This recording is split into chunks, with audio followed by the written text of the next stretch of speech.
É guerra! Há 4 objetivos terríveis que estão ocultos na decisão de Moraes. Você vai ficar estarrecido porque o nosso futuro está em jogo. E agora eu vou falar uma coisa que é assustadora, que são esses objetivos do Moraes. Quais são os objetivos de Moraes com essa decisão humilhante? Como a gente não pode entrar lá dentro da cabeça do Moraes, tirar uma foto do que acontece lá dentro, eu vou te falar os 4 efeitos terríveis e depois você me diz o que você acha que o Moraes está de fato buscando. Bora então para o primeiro objetivo ou efeito, que é o objetivo de qualquer guerra, como essa guerra que a gente está vendo agora do STF contra o bolsonarismo, que é enfraquecer o oponente. Sim, gente, enfraquecer o seu oponente, porque Bolsonaro não vai poder mais mobilizar suas tropas, seus apoiadores. Se você ainda não percebeu, isso é uma guerra, e é uma guerra declarada de Moraes e do Supremo contra Bolsonaro e o bolsonarismo. Nós derrotamos o bolsonarismo, lembra?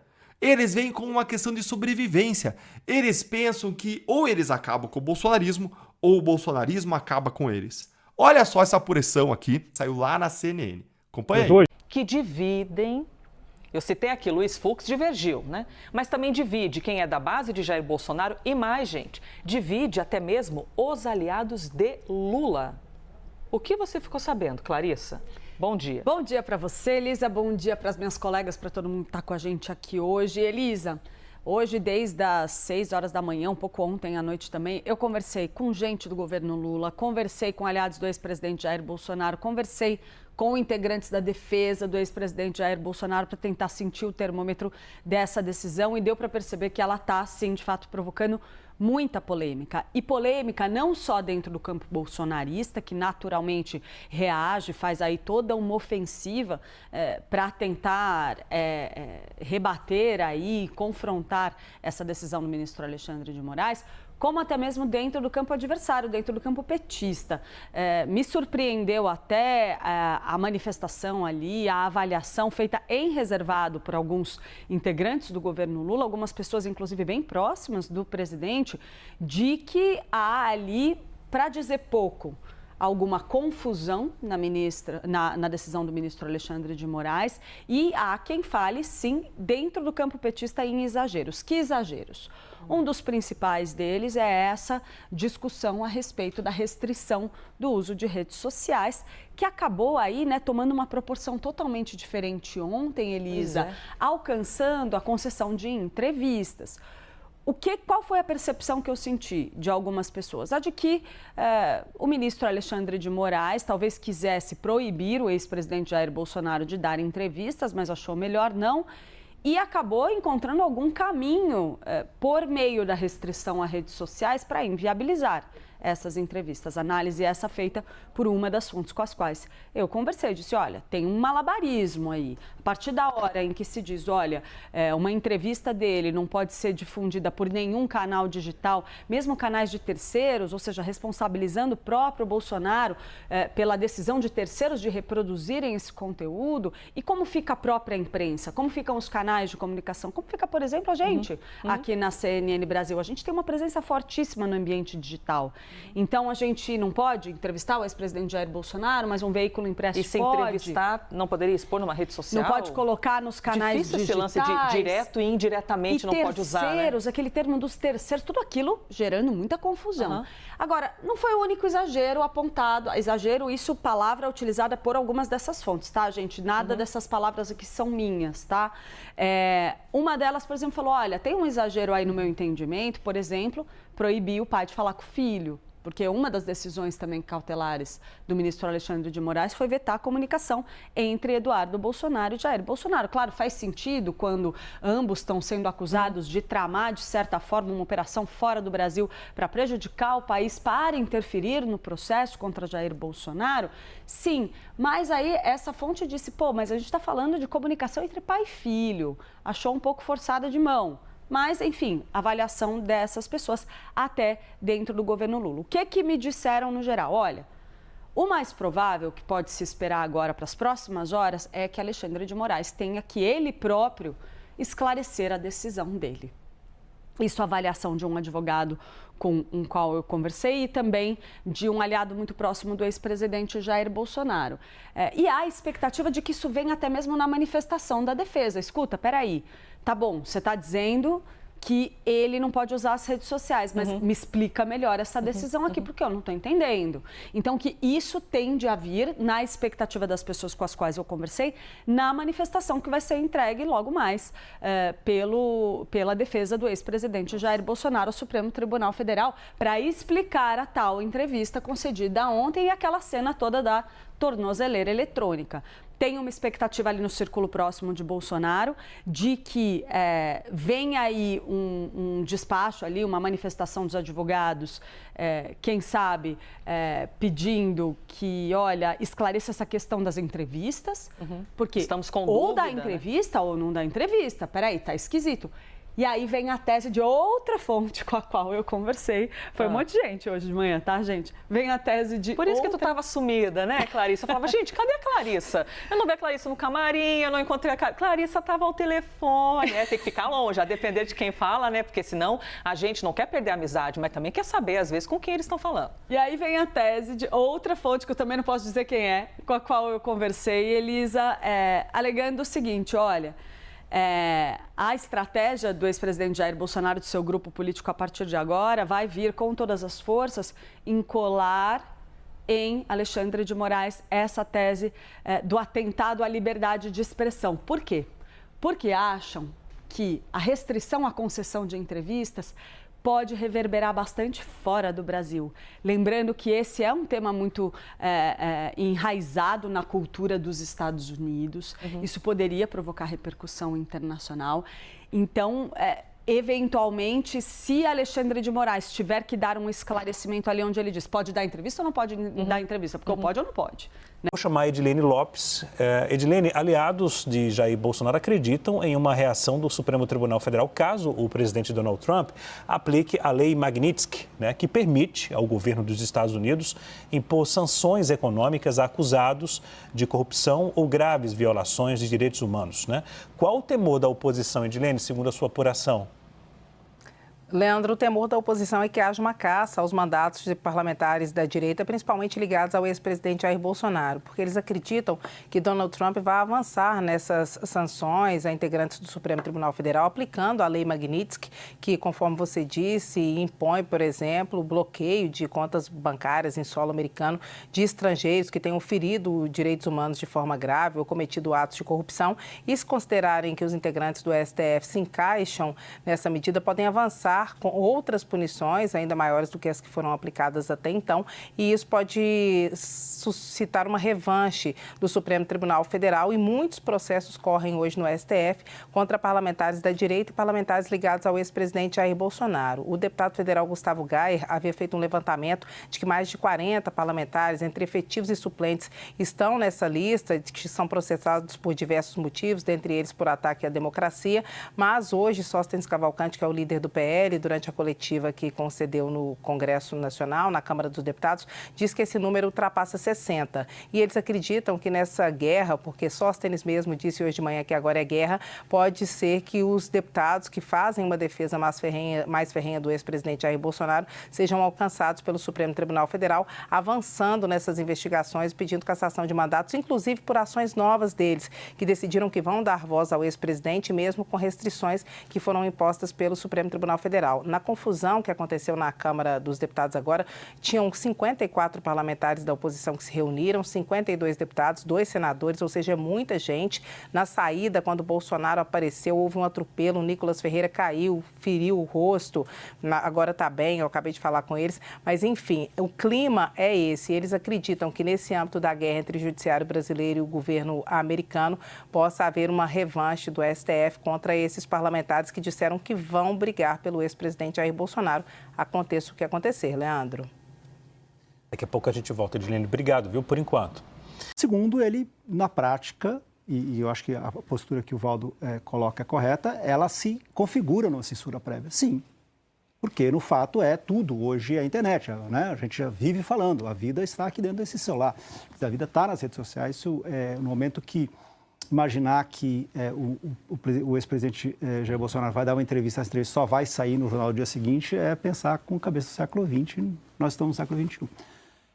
Então, acho que essa é uma questão que o ministro Alexandre de Moraes, ele acaba dando combustível para o discurso bolsonarista de perseguição. Isso é inegável, que isso vai ampliar um pouco da forma como os bolsonaristas se movimentam. Eu acho que teve uma grande mudança pré essa decisão e depois, ou seja, o que a gente estava assistindo em relação a como os bolsonaristas estavam meio perdidos sobre como se comportar em relação ao governo Trump e tal. A partir da decisão do ministro Moraes, novamente se une o bolsonarismo e fala, ó, é uma perseguição política, só confirma o que a gente vem dizendo.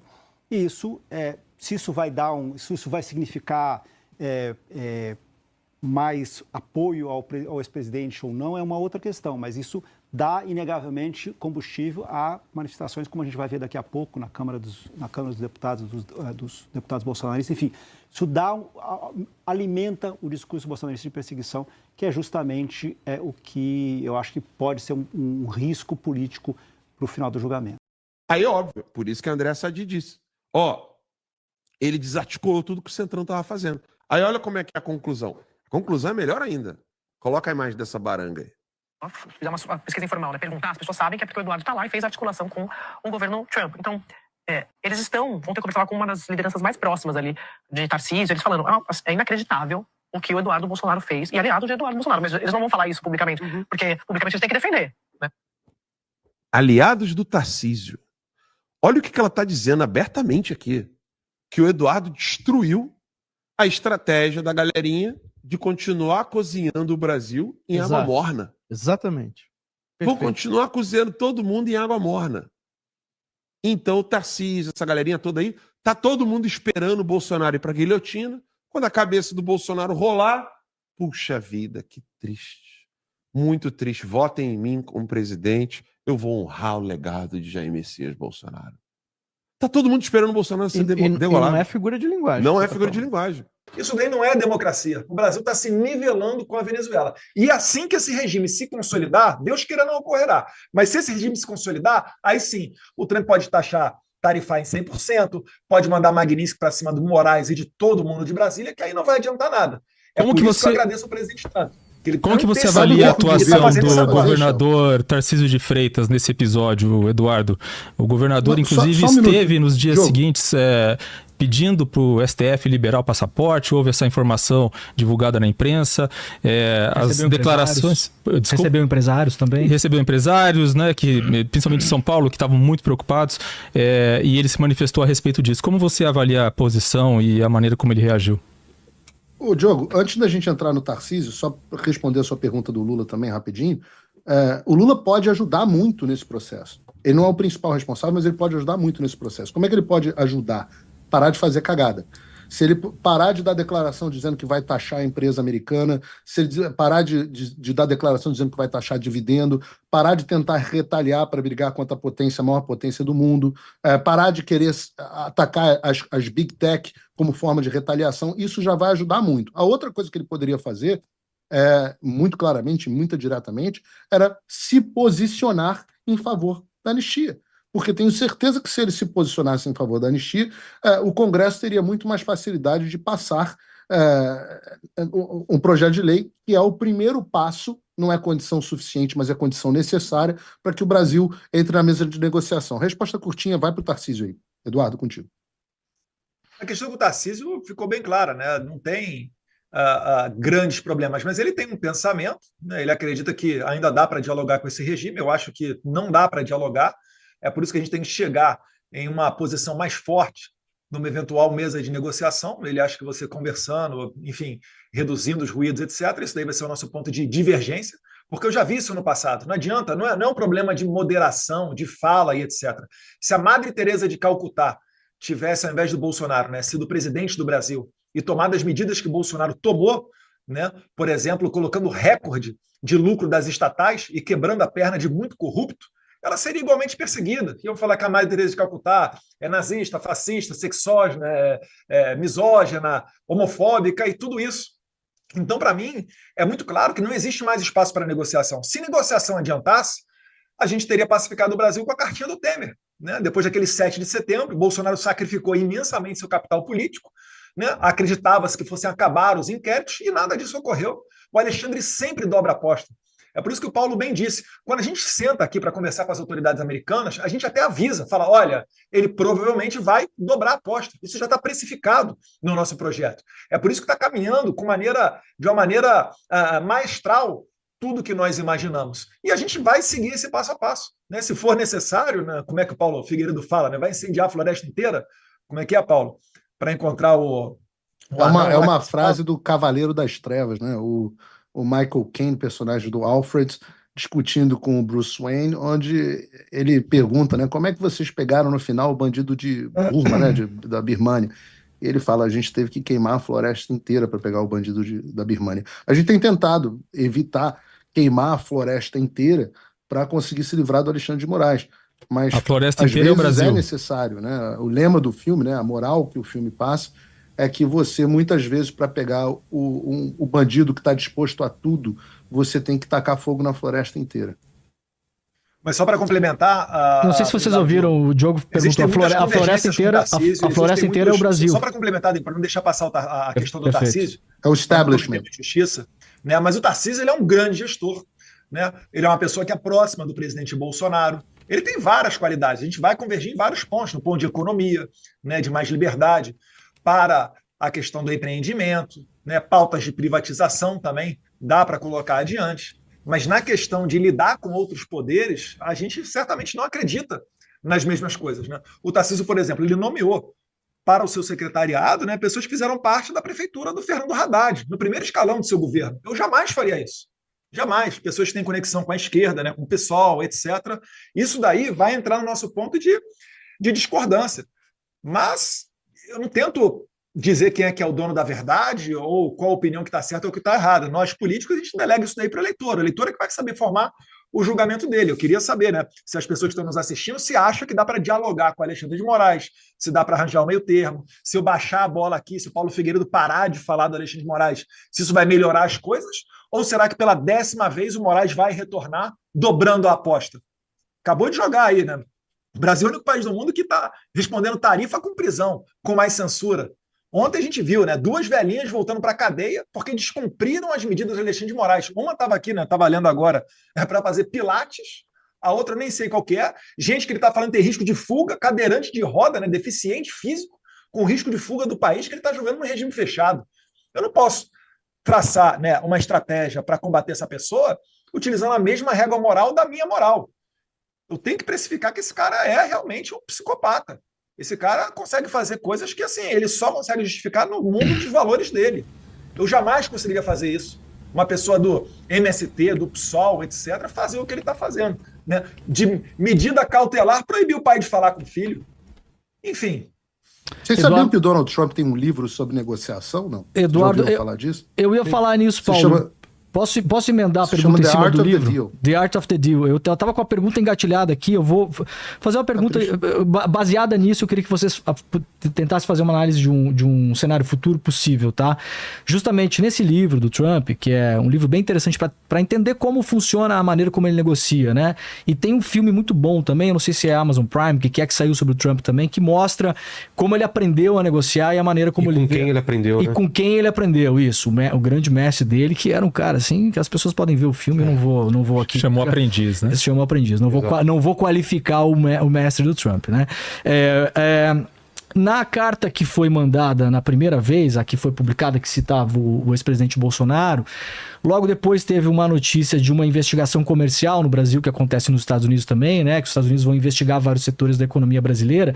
Se a gente tirar, Vilela, a espuma do debate político e olhar bem o que está sendo pedido ali, o governo dos Estados Unidos, ele cita, para além da questão do Jair Bolsonaro, várias coisas que são, na verdade, os interesses da economia americana no país. Tá expresso ali. Então, setor de madeira... Isso, seção de madeira, a parte dos dados aqui no Brasil, que os Estados Unidos reclamam que a gente não manda dados suficiente para eles, querem todos os nossos dados, né? É uma reclamação, tá escrito ali na investigação, né? A questão do etanol, que a gente taxa muito o etanol que vem dos Estados Unidos, então que eles querem que taxe menos para vender mais barato aqui, eventualmente penalizando os nossos produtores de etanol.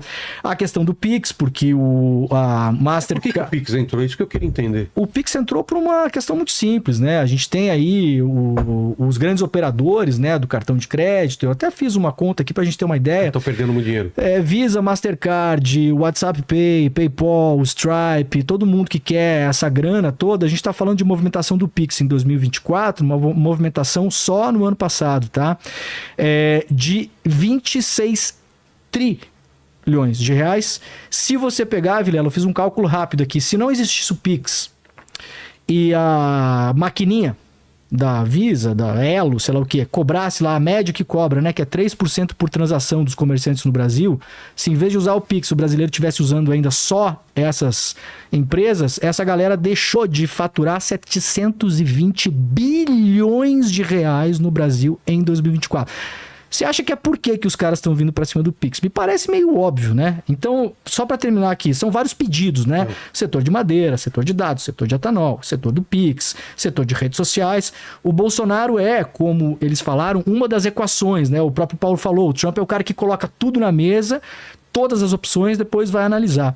Eu queria entender de vocês dois o seguinte: se houver num cenário futuro de médio prazo uma negociação possível e o Brasil abrir, né, consentir, né, a afrouxar, se render para os Estados Unidos em vários desses setores, setor de madeira, setor de dados, setor de etanol, setor de maquininha de cartão, etc e tal, e a anistia, a votação da anistia ficar de fora e não se mexer mais com o STF, ou seja, se o Bolsonaro for o fator de exclusão de um possível acordo e todo o resto o Brasil ceder e o governo dos Estados Unidos concordar com isso e deixar o Bolsonaro de lado nesse acordo. Qual que é o plano de vocês? O que vocês pretendem fazer em relação a isso? Demori, eu acho que eu sou o único brasileiro de todo o país que fechou 3 contratos com Donald Trump. 3. Sou o único que negociou na mesa com ele por 3 oportunidades. E eu digo para você, nada disso que você está vendo aí é o que o Trump quer. E aí eu faço para você, eu anotei algumas frases interessantes aqui do The Art of the Deal. Eu tenho uma cópia aqui assinada pelo próprio Trump. Mas ele diz, eu vou traduzir aqui meio que ao meu estilo, tá? Ele diz assim: o meu estilo de fazer negócio é bastante simples e direto. Eu miro muito, muito alto. Então eu continuo pressionando e pressionando até eu conseguir o que eu quero. Outras frases do livro de Donald Trump. Quando alguém te desafia, reaja. Seja brutal e duro. Outra frase do livro dele. Você não pode ter medo. Faça o que tem que fazer. Mantenha a sua posição firme. E o que tiver que acontecer, acontecerá. Outra frase do livro dele. Eu sempre entro em um negócio antecipando o pior. Se você se planejar para o pior, se puder viver para o pior, o que for bom vai se resolver por conta própria. Então, são frases do livro dele que mostram um estilo de negociação. A investigação da Seção 301, e se você for estudar o que significa uma investigação da Seção 301, é que ela é o caminho para que o presidente faça o que quiser com o Brasil. E ele vai botar todas as cartas na mesa. Mas o que é claro, e nós estamos apostando nisso e dispostos a nos colocar à disposição nesse sentido, é que caso o Congresso caminhe com a anistia, ela é a condição necessária, mas não suficiente, para que se inicie uma negociação. E nós estamos dizendo aqui, nós estamos colocando nossa reputação no ar, a reputação das pessoas que conduziram esse processo até aqui, para dizer a vocês, se for dado esse primeiro passo, será levado, nós fazemos questão de fazer essa aproximação, e o Eduardo deixou isso claro agora há pouco, para que seja feito um acordo entre Brasil e Estados Unidos. Mas se for ao contrário, se você Paulo... acha essa hipótese fantasiosa, se houver um Brasil entrega Pix, se houver um Brasil acordo em entrega todas... madeira, não, mas se houver um acordo em todas as outras áreas, mais ou menos bom para o Brasil, para os Estados Unidos... esse é um cenário fictício. Você não sabe porque você não sabe o que o Trump vai decidir. Ele pode decidir isso. Mas você acha que o Brasil vai propor isso? Vai acabar com o Pix? Não para poder preservar o Alexandre de Moraes? É isso? Não, você acha que isso é uma... Não, só um pouquinho. Uma troca. O que foi feito com China, com Canadá, com México, com Colômbia, sempre se chegou em um meio termo. A China abriu um pouco a questão das terras raras, mas manteve tarifas mais altas. Na China? O Brasil pode fazer uma negociação e abrir um pouco aqui, abrir um pouco lá, e a questão do Bolsonaro ficar de lado. Se isso acontecer, o que vocês farão? O que o Trump disse que ele queria na China? De novo, se isso acontecer, qual é a medida de vocês? Se o Bolsonaro ficar de vamos por um exemplo fora... concreto. Porque os entrevistados aqui são vocês. Os entrevistados aqui são vocês, Paulo, não a gente. O Paulo quer te mostrar, digo, Demônio, por que isso não vai acontecer. Eu acho que vale. O que o Trump queria na China era que fosse reduzida a tarifa para produtos americanos, item número 1, e item número 2, acesso aos minérios raros chineses. Ele saiu da mesa com o quê?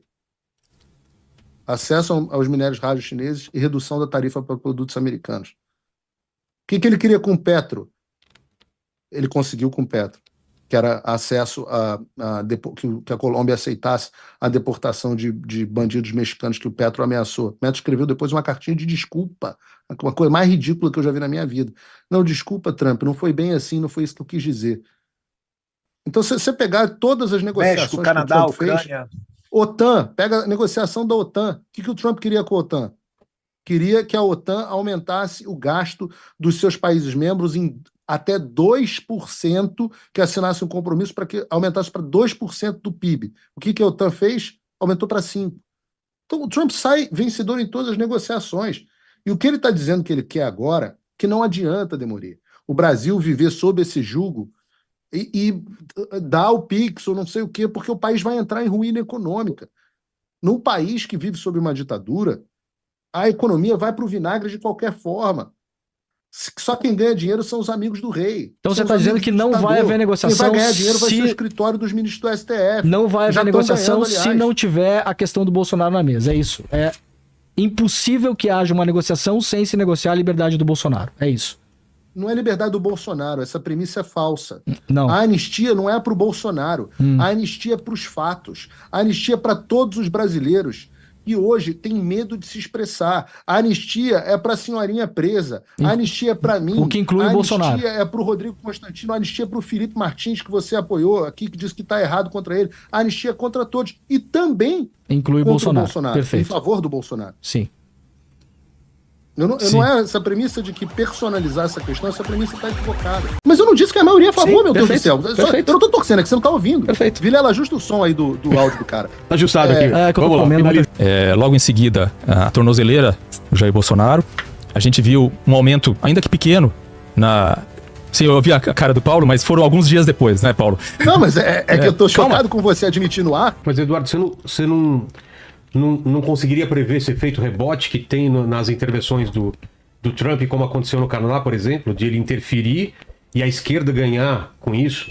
Você não imaginou que isso ia acontecer no Brasil também? Está acontecendo em todos os países. Está acontecendo em todos os países. Eu não posso Quais são todos os países? Quais são todos os países? Canadá? Onde mais? Canadá? México? Onde mais? México se fortaleceu, Petro se fortaleceu. Não, México já estava liderando. Se fortaleceu brutalmente. Petro se fortaleceu brutalmente, estava quase acabando o governo, deixando. Mas Petro não chegou à eleição. Petro não pode se reeleger. Não, mas o sucessor ia perder e subiu um monte na pesquisa, vários países. Mas o que está acontecendo? Você só citou o Canadá. Groenlândia com a questão da Groenlândia também. De eleição subsequente. Não, porque as coisas precisam ser verdadeiras aqui. Essa questão. Vai, Paulo, dá a sua verdade pra gente, então. As pessoas. Vamos lá. Vamos. Sim. Etiquetas. Vamos lá, me mostra como é que é etiqueta. Quantas vezes você vai me interromper? Vamos lá, Paulo. Tô comendo jujuba, pode falar, Paulo. Continua comendo jujuba, então. Isso. É importada, não? Não, a gente não tá com esse... Produção nacional. Produção nacional. Isso. Prejudicada agora com as tarifas, inclusive. Importante. Exato. E depois o Eduardo completa. Isso. Então, vamos lá. O exemplo que você está citando é o do Canadá, do poliédrico. Né? No primeiro momento, é fato que o Trump atrapalhou a eleição do poliédrico. Só que a eleição estava acontecendo durante a treta. No Brasil, a gente tem eleição no ano que vem. Você teve num primeiro momento... Olha que coisa interessante. Eu vou pegar a pesquisa da Quest, e com o nariz aqui torcido, porque eu não confio muito em pesquisa da Quest, né, pesquisa do Instituto Rede Globo, a gente tem sempre que tomar um pouco de cuidado, mas vamos pegar o dado da Quest. Imagina como é que é no mundo real. No dado da Quest, a aprovação do Lula subiu 3 pontos. No momento inicial do negócio. No restante do Brasil, se você pegar todas as regiões do Brasil, todas elas,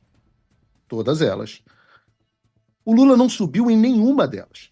Isso eu tenho que dizer aqui, a Rede Globo falando o dia inteiro, fazendo esse jornalismo porco que eles fazem, e é por isso que os podcasts estão bombando, que a Globo desistiu de fazer jornalismo de verdade. Então, jornalismo porco da Rede Globo, William Bonner fazendo a vergonha que ele faz, o dia inteiro da Globo News fazendo aquele chorume.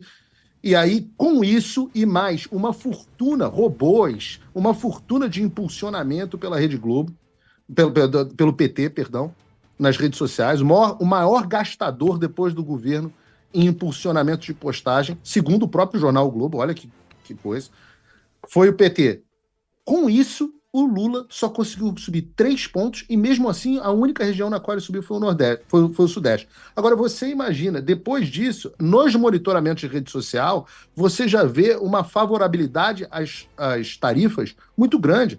Quando a gente conversou com o Departamento de Estado sobre as pesquisas que tinham saído naquele dia, a gente levou um número mostrando, número da própria Quest, um número mostrando que, talvez esse seja da Atlas Intel, para eu ser preciso aqui, que 4 entre cada 10 brasileiros apoiavam tarifas contra o próprio país. O que, se você parar para pensar, você separa o Brasil em 2 grupos. Eu vou ser legal aqui com o Demori, vou separar o Brasil meio a meio, metade apoia o Bolsonaro, metade não apoia. Acho que não é bem isso, mas vamos separar assim. Se 4 em cada 10... Na verdade, a maioria não apoia nenhum nem outro. É verdade. Assim, não, só para... Problema do mas tem que votar em algum dos dois. Tudo bem, certo. Mas a gente tem aí 20% para cada lado, a maioria... Atlas Intel de 11 a 13 de junho, 62% consideram tarifas injustificadas, então não é verdade que é 4 em cada 10.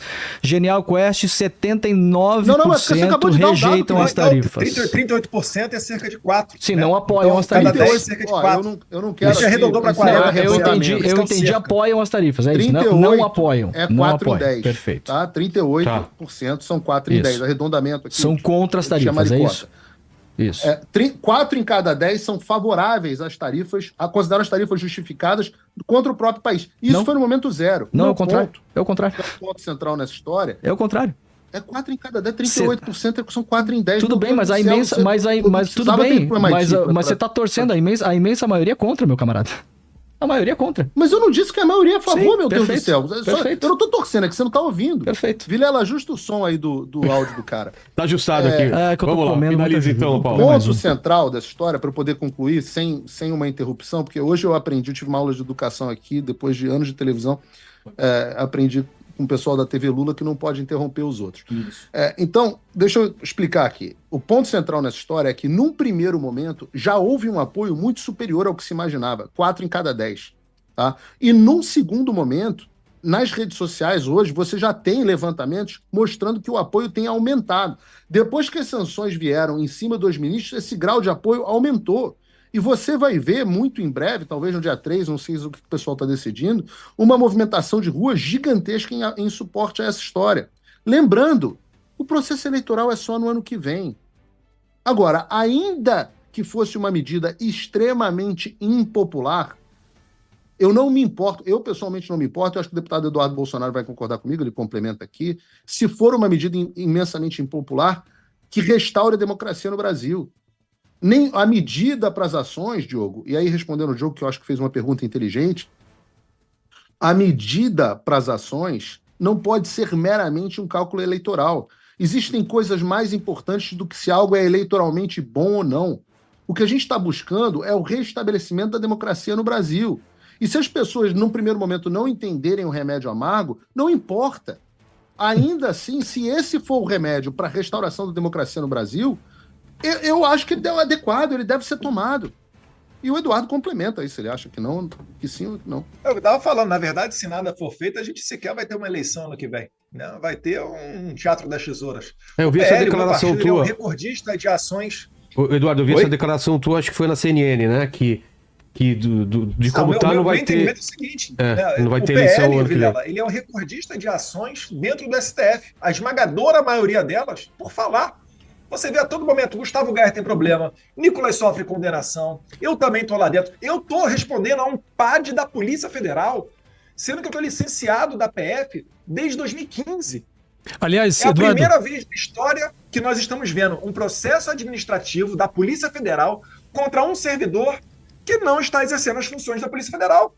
Eduardo, eu queria aproveitar sobre federal isso. Ainda por cima. Agora, você imagina se um deputado federal, que tem no artigo 53 a garantia da imunidade parlamentar, ele está sendo processado administrativamente porque ele chamou o super sensível delegado Fábio Schor de cachorrinho, né? E depois eu coloquei um outro adjetivo, porque eu achei injusto com cachorrinho, né? Não vou repetir aqui. Mas você imagina só a população para dar opinião na rede social. Tá, Tem Eduardo. como você dizer que isso daí é uma democracia. A liberdade de expressão está na base da democracia, porque a democracia ela pressupõe reformas frequentes. E você só consegue reformar aquilo que você identifica como errado. E para você identificar como errado, você tem que falar, você tem que debater. Esse é o Brasil que a gente está vendo hoje. Eduardo, aliás, aproveitando que você falou sobre isso, quando a gente teve as tarifas, né, no fim das contas, os efeitos imediatos foram, logo em seguida, a tornozeleira do Jair Bolsonaro. A gente viu um aumento, ainda que pequeno, Sim, eu vi a cara do Paulo, mas foram alguns dias depois, né, Paulo? Não, mas que eu tô chocado com você admitir no ar que o Alexandre Não, eu não estou admitindo nada, eu não estou admitindo nada, eu estou preparando uma pergunta. A tarifa do Trump. Eu não estou admitindo. Porque se for isso... Paulo, você está me interrompendo agora exatamente como você estava reclamando antes. Não, com licença, Paulo, é o seguinte. Eu estou dizendo o que aconteceu. Os efeitos dessas tarifas... Você falou consequência, né? Consequência é efeito. Bom, é só ler, né, as decisões que citam, inclusive, mas então Trump. Você está concordando? Não, calma. Você está concordando que a consequência... Não estou concordando com nada. Da tarifa escuta, foi... Escuta a minha pergunta, por favor. Feito de refém por um tirano. Não, que calma. Loucura, Diogo. Não tô fazendo... de normalizar um troço desse. Peraí, Paulo. Que normalizar? Em retaliação eu quero saber... Mas, Paulo, só deixa ele terminar a pergunta. Por favor. Paulo, come uma jujuba aí, fica calminho, deixa a gente perguntar. No fim das contas, ele estava me interrompendo. Jujuba. Aliás, eu não te interrompi com essa frequência quando você estava falando, Paulo. Eu tô concordando com você aqui, na verdade. Eu tô enumerando aqui fatos sequenciais, tá? Coisas que aconteceram. O Eduardo disse que ele esperava que as tarifas tivessem o efeito de que os empresários pressionassem o governo, a justiça, não sei, o Congresso, a tomar iniciativas que interrompessem, digamos assim, o processo contra o Jair Bolsonaro. Mas as consequências... É o que eu espero, que a gente vá como solução, Diogo. Ok, tudo bem. As consequências foram, primeiro, a gente teve uma operação que resultou aí na tornozeleira em Jair Bolsonaro. A gente viu um aumento, ainda que pequeno, como disse o Paulo Figueiredo, da popularidade de Lula. A gente teve uma onda, né, de apoio a todos aqueles que se opuseram a essas tarifas. A gente tem aí, Eduardo, imagino que você concorde com isso, uma dificuldade maior para que você possa voltar ao Brasil nesse momento, né? Então eu queria saber o seguinte, no fim das contas as tarifas ou essa pressão ou esse lobby que vocês fizeram nos Estados Unidos tiveram um efeito contrário, diametralmente oposto ao que vocês esperavam, né? E eu queria saber também qual é o futuro, qual é o seu futuro político daqui para frente. Diogo, eu não estou preocupado com o meu futuro político, né? Eu estou disposto a morrer no exílio aqui nos Estados Unidos para levantar essas bandeiras de liberdade, porque eu estou vendo um povo desesperado à beira de uma Venezuela e não tem mais a quem recorrer. É por isso, mais uma vez, que eu agradeço ao Trump. O Trump está entrando nesse jogo e está sendo o fator que está mudando esse tabuleiro todo, né? Então eu não estou fazendo cálculo eleitoral, eu não estou fazendo cálculo político. Para mim pouco importa a questão de desgaste ou não. Para mim importa se a gente vai soltar aquelas velhinhas que estão presas. Para mim importa se o brasileiro, né, não vai estar fadado no futuro a ser igual Cuba, onde tudo que você faz, né, todo fruto do seu trabalho vai para o ditador e você não pode sequer reclamar disso. Essa que é a minha preocupação. Se eu vou ser eleito senador, deputado federal, presidente, qualquer coisa que seja, muito antes disso, passa, né, essa situação de agora. Eu tenho dito, as próximas semanas, os próximos meses serão vitais para as próximas décadas do Brasil. E eu estou disposto a fazer o sacrifício, eu me preparei para esse momento. O Alexandre de Moraes acabou de bloquear minha conta, não vai encontrar nada lá, Alexandre de Moraes. Não vai encontrar nada lá. Você pode vir para cima de mim, vocês podem aí, como tem muitos jornalistas, né, toda hora. E aí, o seu visto, como é que é? Como é que não é? E o passaporte diplomático? Pode tirar isso tudo. Eu estou disposto a ir às últimas consequências. Pode prender o meu pai. Eu não vou mudar minha conduta. Eu já estou adiantando para vocês. E realmente, Diogo, né, o Brasil é o único país que responde com prisões e censura, porque Alexandre de Moraes estava fazendo mais censura em cima do Rumble, estava mandando expediente para o Rodrigo Constantino mesmo, se recuperando de tratamento de câncer, né? Algo totalmente desumano, em que pese meu coração partido em virtude dessa maldade, eu acho que fica escancarado para todo mundo que realmente o que o Trump fala na carta dele, da crise institucional brasileira, ela é verdadeira, da questão da caça às bruxas. Então a gente tem que resolver esse problema. Eu não sou responsável pela tarifa. O Alexandre de Moraes é responsável pela tarifa, juntamente com o Lula. Né? Mas o Lula, ele sempre foi uma pessoa coadjuvante. Ninguém se importa muito com o que o Lula fala. O Lula é o bêbado da rua. Né? Você vai passar lá para comprar pão, tá o cara lá reclamando do outro lado, te xingando de tudo, e você não dá muita bola para isso. Vira e mexe, você pode até, às vezes, repreender, mas toca a tua vida. O Alexandre de Moraes, sim, ele é o grande responsável. E como eu falei, né, a solução do problema não é o que eu espero. A minha fala aqui é o seguinte: para que nós tenhamos a inteligência de identificar o problema de maneira correta e acionar as alavancas para solucioná-lo, o empresariado não tem que vir aqui nos Estados Unidos. Me desculpe, né? Até colegas de partido estão fazendo uma delegação para vir aqui junto com parlamentares do PT. Não vão conseguir resolver nada. A nossa embaixadora não é recebida aqui. O Alckmin não tem interlocução aqui.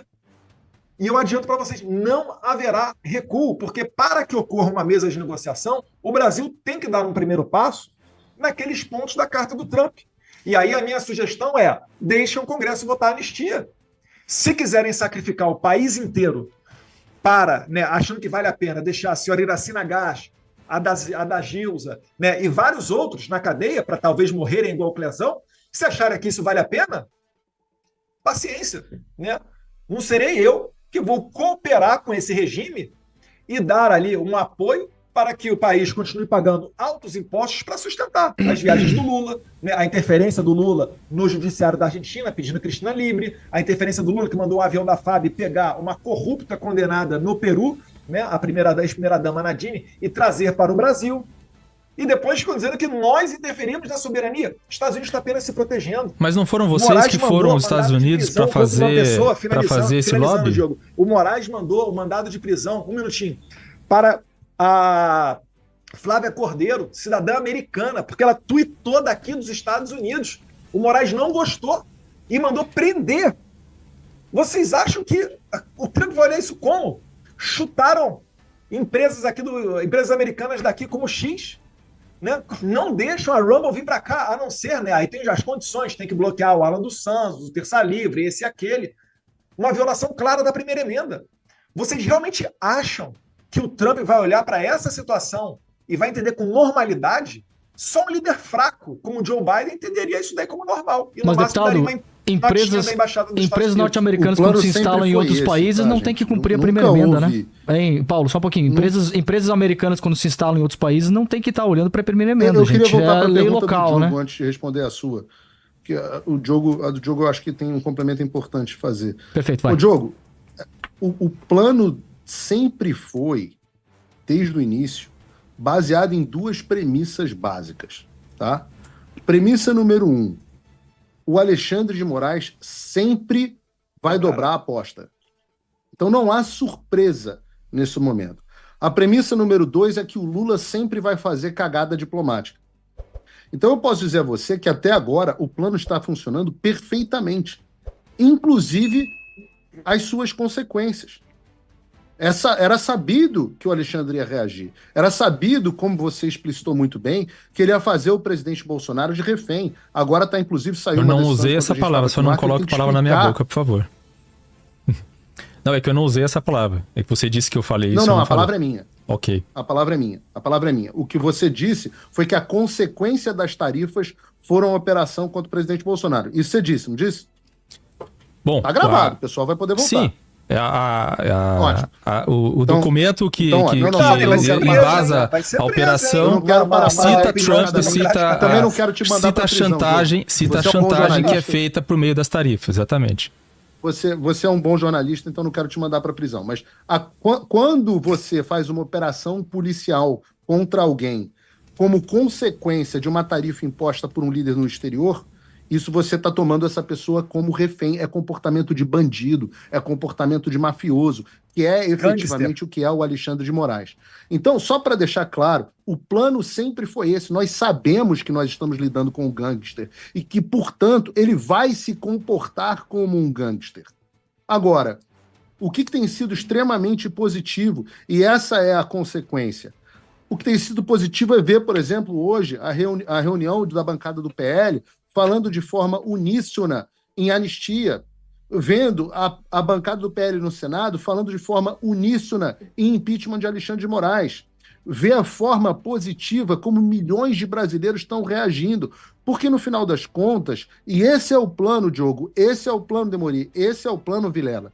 O que nós estamos fazendo é simplesmente tentar dar condições para que as instituições e o povo brasileiro reajam.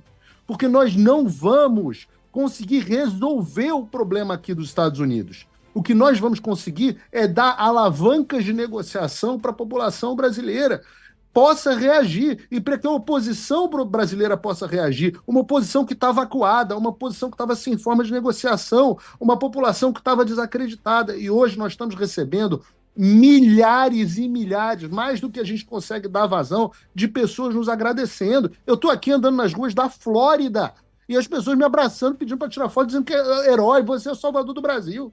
E eu falo, não sou, porque quem vai ter que salvar o Brasil vão ser as pessoas que estão no Brasil. Pensem no seguinte, nós somos pilotos de B-2 Spirit. A gente consegue daqui lançar bombas Bunker Busters que vão atacar e vão destruir uma instalação. Mas o Brasil precisa de ocupação. E quem vai ocupar a infantaria, que vai ocupar, vai ser o povo brasileiro. O povo brasileiro precisa colocar pressão nos seus... Em primeiro lugar, o povo brasileiro precisa conversar com as pessoas na rua, conversar na padaria, conversar no trabalho, conversar nos seus grupos de WhatsApp, conversar. Depois o povo precisa pressionar os seus governantes, inclusive voltando às ruas.